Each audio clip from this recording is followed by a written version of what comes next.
welcome to the TMZ podcast. I'm Charlie Neff. I'm Edward Lewis. Edward, thank you for filling in again today. Thank you for having me. You're kind of like a permanent fixture now. Charlie Cotton shaking in his boots at home. We got a lot of topics to go over with you guys today. Mindy Kaling shouted out Ben Affleck during the DNC speech, and it seemed kind of a jab. I don't know. Aaron Rodgers is pissed about the gay rumors that have been floating around about him for the longest time, and he addresses it. Ben Affleck took to a motorcycle in Iceland, and he's looking good, but I don't know, kind of a nod to his son's accident. And lastly, Emily Ratajkowski and Shaboozey appear to still be kind of going strong in their sort of relationship. All right, so starting with the DNC, lots of interesting speeches last night, starting with Mindy Kaling. She took the stage at the United Center in Chicago, representing her home state of Massachusetts at the DNC, and here's what she had to say. I love you, Massachusetts. Everyone is always hating on us, but they just don't get it. Go Sox! Go Jason Tatum! Ben Affleck, hang in there. Dunkin' Donuts is the best coffee in the world.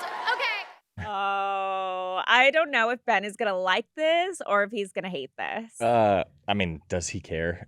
True. Maybe he just doesn't even care. Does he really care that Mindy Kaling is kind of jabbing at his divorce? Obviously a jab at his divorce. Big news. Him and J.Lo are splitting, like officially. And a lot of people are trolling Ben Affleck on stage, or not on stage, but online, Right. kind of saying like, wow, like you got mentioned. But he wasn't there, by the way. It's not like he was in the audience there for the joke. He's probably seeing it at home like the rest of us. Right. But also another great moment that happened, Oprah Winfrey slammed J.D Vance for the childless cat lady remarks. And here's what she had to say. We are not so different from our neighbors. When a house is on fire, we don't ask about the homeowner's race or religion. We don't wonder who their partner is or how they voted. No. We just try to do the best we can to save them. And if the place happens to belong to a childless cat lady, well, we try to get that cat out too. Got him. I loved it. So cute. Does this all and this all comes on the heels of, I believe it was Wednesday night or Tuesday night, where Lil Jon performed. came out and does this all feel like I'm like I said, I'm not super into politics, but it feels like kind of a super comeback for the Democrats, right? After the Biden debate with Trump. Politics in general, I feel like just growing up, it's always been so boring and Sure. so stiff. Sure. But I feel like now everyone's like cracking jokes. And even when Trump kind of came into like the political scene, he was like coming at it with like a different energy because he was this like reality show guy that would come in with jokes, say things that were like shocking. So I feel like really changed the political game. And now we're finally seeing the DNC come and like bring in the heat too. I know. I like it. A few weeks ago, I guess a few months ago at this point, we were talking about Biden not being able to stay awake past 8 p.m. And now Kamala Harris is the candidate, and now they have Oprah and Mindy Kaling cracking jokes about Ben Affleck and Lil Jon performing and Obama making penis jokes about Trump, right? I mean, that was wild. The comeback here has been incredible. I mean, after the assassination, it looked like the Republicans were in the lead, I guess is a sports term, right? Yeah. And now it's coming back. This is like, it's unlike you said. It's like politics used to be so boring. Used to be all crusty old guys, and now it's Oprah, it's Lil Jon, it's Mindy Kaling, which I think some people would say it shouldn't be like this, I guess. right? It should be like serious. We Sure. should be focusing Sure. on the tasks at hand. But I mean, definitely for entertainment value, But it's also great. encompassing more people, right? Steve Kerr, for example, the Warriors coach, was talking about all this. I think it was Monday night's DNC portion of all this, and it's just allowing more people to get involved in politics and be aware of politics. Interested. You know what I mean? Yeah. Even on Trump's side, Hulk Hogan was there, and Kid Rock was playing. Yeah, and you know what I mean? tore off his shirt. So like it feels like there's this. It's a more accepting audience, you know, at least from a sports guy who doesn't really follow a lot of politics. It's allowing more people to get involved, and it's not just hearing like old crusty guys just talk about oil, you know, like. I feel like maybe they got somebody from like Hollywood who's gonna say, okay, we're gonna start with this. Sure. Let's get the Comedy Central people. Let's get whoever writes the roast jokes. Let's bring them Seriously, in. though. Like it seems more of like kind of like a reality show in Right. a way, like a scripted. Okay, this is what we're gonna do. Then we're gonna hit them with this. And then I like ideally, the people that are now brought in by all this now learn about the issues at hand and whose Right, platform is right. better and this that, and the other. They can make an educated vote, you know. So I think that's cool. I like the way politics are going. It feels a little sportsy. It feels a little entertainment-y. It feels a little TMZ. You know? Yeah. All right, moving on to Aaron Rodgers. Okay, Edward, fill me in on this. So I don't know if you probably know this by now. Aaron Rodgers, when he kind of first broke into the NFL and when he's first coming out of Cal, there were rumors that he was gay. And at one point, I feel like every football player kind of gets those rumors. right, particularly when you're that high profile and you're that private. At the time, he hadn't dated Danica Patrick or Shailene Woodley or Olivia Munn. You know what I mean? And his dating relationship or dating lifestyle was very private. And for a guy that was that public, you know, that's where I believe the rumors came from, right? Well, at some point, I think it was 2013, so about 11 years ago, he went on a talk show or a radio show, and they asked him about it. They simply said, there are rumors that you're gay. And he said some quote that like kind of, I guess, rubbed people wrong. Whether you want to call it, like, he said something like, I'm not gay and I really, really, really like women or something like that. It was just a really weird way to put it. Well, flash forward now 11 years and Ian O'Connor has written a book about Aaron Rodgers' life. It's not Is this the one that's been dropping bombshells about the parents? Correct, and Olivia Munn and why they hate each other. And it's like this bombshell book. Apparently, Ian O'Connor's interviewed like 250 people, maybe even more than that, like 500 people talking about Aaron Rodgers' life. Rodgers hasn't necessarily sanctioned this. I don't know what you would call it in the book world. It's an unsanctioned book, but he has done interviews for it. And one part of this book is addressing that whole incident in his life. And again, mind you, it was a weird way to put it all. And Rodgers is now kind of explaining what happened. And he said he felt the need to address it because he has friends in the gay world, and he feels like people were using the term that he was gay as an offensive, you know, an insult. And that's why he says he went out and addressed it. So I guess it's kind of Rodgers, I don't want to say backtracking on everything, because at the time it just felt so like he was like, oh, I swear I'm not gay, I'm not, you know, and it felt like he was almost offended that people were calling him. Yeah, it, or you know people could have looked at it like, oh, of course that's what somebody closeted would Sure, say, yeah, too. all the above. And so he's just now simply saying that, look, like I'm not gay, and I the only reason I went out and addressed it was because I felt that it was offensive and this, that, and the other. So yeah, he's saying basically though that whole saga really ticked him off. He hated it all, and you know, now we are here with him. I mean, it does kind of feel gross when you're like trying to out somebody and asking like, are you gay? Like it just feels very like invasive. Sure. And you know, there have been like a ton of rumors about other athletes, you know, like Aaron Hernandez, like that came out after he had passed, that he did have like, you know, gay relations and stuff, even though he had like a fiance and a daughter and things like that. So maybe that's where it like gets fueled from, where you're in this super masculine sport and you feel like you can't embrace who you really are because of that. But yeah, good for him for speaking out against like rumors like that. Oh, and against people making fun of that topic, you know what I mean? Like, yeah. and I think that was his main thing, is like this. It's not an insult, you know, and people can be who they are. So. Absolutely.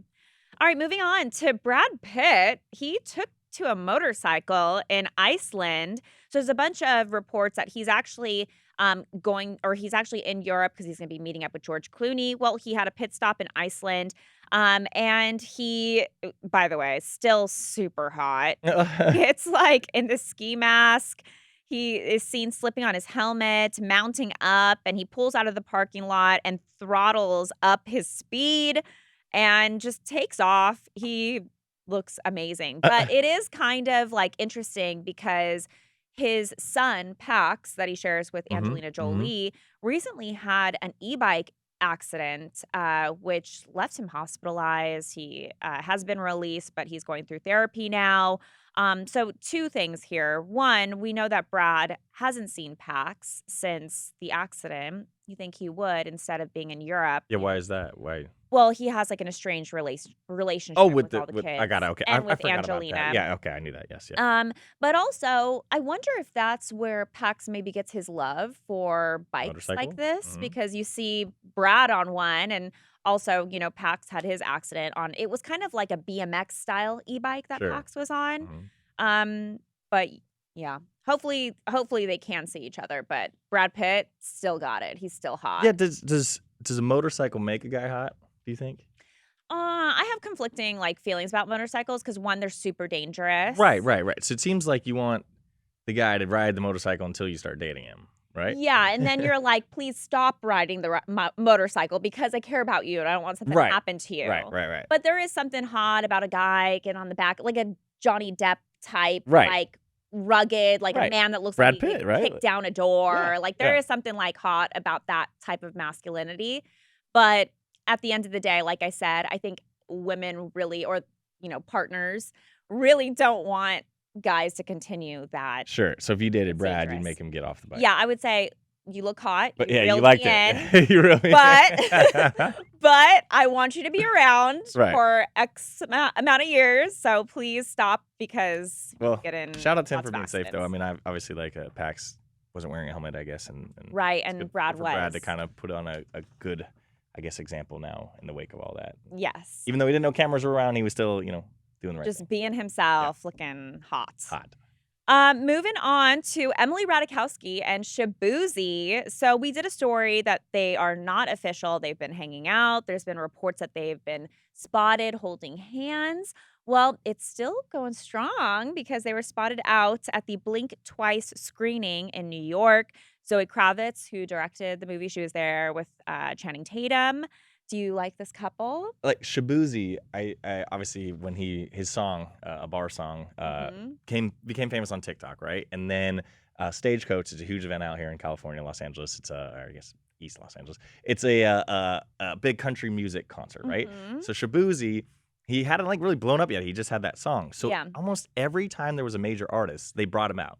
So he played the song with Chainsmokers. He came out for Diplo, and then he had another surprise. Everyone's embracing I've seen Shaboozey 4 times live, all in 1 weekend. How is he? And it was amazing. The guy's incredible. Good. He's a hell of a performer. I love the song. Yeah. And so I love this for him. You know what I mean? And Emily Ratajkowski, she's mega she hot. Is so She's a fire. baddie. Oh my goodness. The emails we get, she just walks around New York just looking pretty. You know what I mean? Yeah. I walk around here and I'm like, oh, you see me in the mornings, what happened to you? You know? She walks around New York just walking her dog, and she's the most attractive human ever. I love this for everybody. I think this is awesome. I love it for her too. Although I do wonder your take on her basically hopping from celebrity to celebrity. Yeah, I mean, look, she's dating, and it just so happens to be that she's famous, so she's gonna get paparazzi'd wherever she goes. So I do feel like, look, but it's always celebs. It's never me. I mean, right? Eric Andre, celeb. Nah, Pete he's Davidson, lucky. celeb. Yeah, Pete Davidson. Shaboozey, celeb. It's just it feels but interesting. she was out with some billionaire guy too. Not a celeb, but billionaire. It's Emily Ratajkowski after all. No, but yeah, Shaboozey's awesome. I hope he continues to blow up because that song is my favorite. I song feel of the like year. there's all these new artists coming out of nowhere. It's crazy. I'm with you, it's yeah. crazy. Cool, though. Out of I like nowhere. it. I like love it. Yeah, it's not the Lady Gagas anymore, and the well, same. Chaperone is kind of Lady Gaga. But I mean, it's not the same. 16 pop stars we've been seeing. Dua Lipa and all this stuff. It's now these new era, and they're good. Every time we walk around here, and it's awesome stuff. So I'm a fan of this. Well, I'm happy for Emily Ratajkowski. And Shaboozey. Yes. All right, moving on to today in history. Today is National Tooth Fairy Day. Did you ever have your mom tie a string and then close the door and never hangs that. out? That always doesn't that give you it just makes my skin crawl. Yeah, it makes What my was skin what was the crawl, most you ever got for a tooth?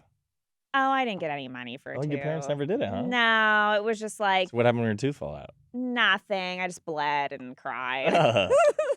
All right, that's sad. What about you? Did you get a bunch of money? It's almost always coins, and then Yeah. as I got later, it was probably $5. Yeah. Yeah, now I heard it's $10 Oh yeah. for a Well, tooth. inflation. I'm you like, know what?